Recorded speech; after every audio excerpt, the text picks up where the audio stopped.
এমন সুন্দর জেলি মতো আচার যদি হয় তো দেখলেই জিভে জল চলে আসে, দেখলেই খেতে ইচ্ছে করে।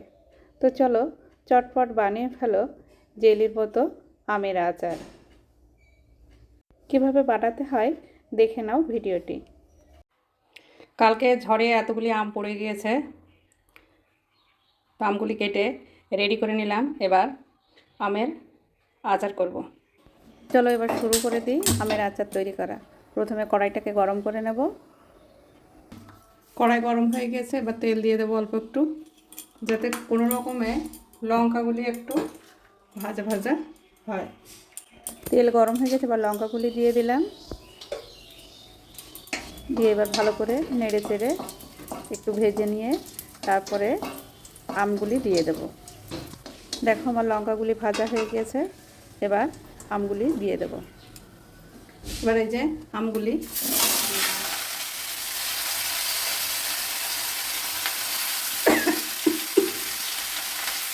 এক কড়াই আম হয়ে গিয়েছে।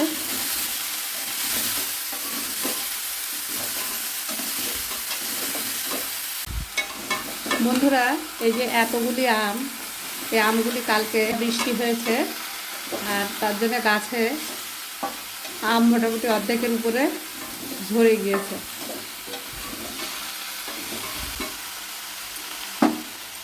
এবার এখানে আম মোটামুটি কেজি 5 হবে, আর চিনি দিচ্ছি 2 কেজি চিনি হবে।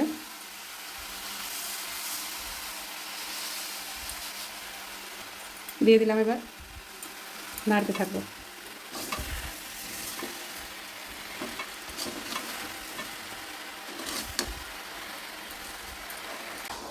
এবারে যতক্ষণ চিনি না গলে ততক্ষণই নাড়তে থাকবো।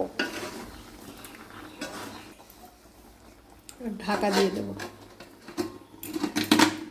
5 মিনিট বাদে এবার ঢাকাটা তুলে দিয়ে আবারও নেড়ে দেবো, যাতে তলায় না লেগে যায়।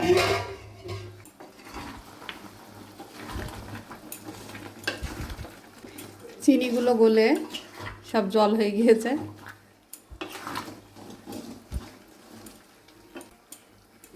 এভাবে ঢাকা দিয়ে দিয়ে সিদ্ধ করে নিতে হবে আমটাকে।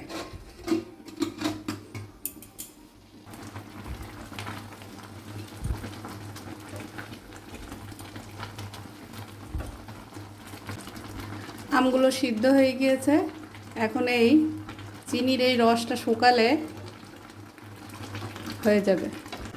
আমি ততক্ষণে মশলাটা তৈরি করে নিই। চলো দেখি কীভাবে মশলা তৈরি করতে হয়। মশলার জন্য নিয়ে নিয়েছি মৌরি, মেথি আর কয়েকটা শুকনো লঙ্কা। এই মেথি, মৌরি আর শুকনো লঙ্কাগুলো শুকনো খোলায় আমি নেড়ে নেব। কড়াই গরম হয়ে গিয়েছে, লঙ্কাগুলি দিয়ে দিলাম।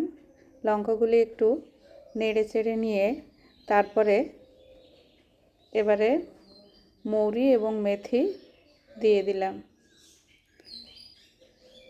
এবার শুকনো খোলায় একটু ভালো করে মচমচে করে নিয়ে তারপরে গুঁড়ো করে নেব। হয়ে গিয়েছে আমার মশলা, এবার নামিয়ে নেব। নামিয়ে একটি থালায় করে একটু ঠান্ডা করতে দেব। ঠান্ডা করে তারপরে গুঁড়ো করে নেব। মশলা তৈরি করতে করতে আমার আমের আচারও রেডি হয়ে গিয়েছে। এবারে মশলা দিয়ে দেব। যে এক্ষুনি যে মশলা তৈরি করলাম তার থেকে 2 চামচ মশলা এই আমের মধ্যে দিয়ে দেব।